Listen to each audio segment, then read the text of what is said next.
le robam des oiseaux. C'est une danse traditionnelle qui relate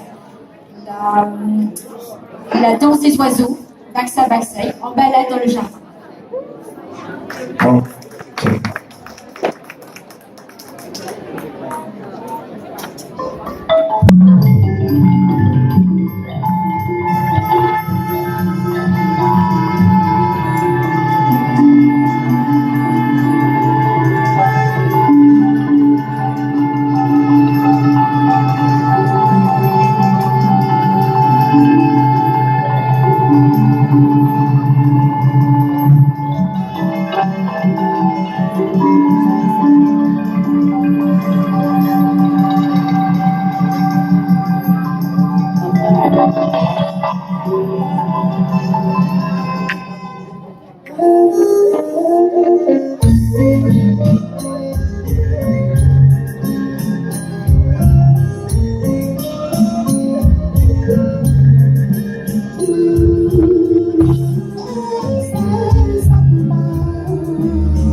សូមសម្លេងទៀតឲ្យមួយខ្ញុំសូមជម្រាបថារបាំអាសាបាសីកំសាន្តសួននេះជាតម្រង់របៀបរំបាច់បុរាណខ្មែរយើងតាំងពីដើមមកតម្រង់ដូចគ្នាជាអត់ខ្មែរtraditional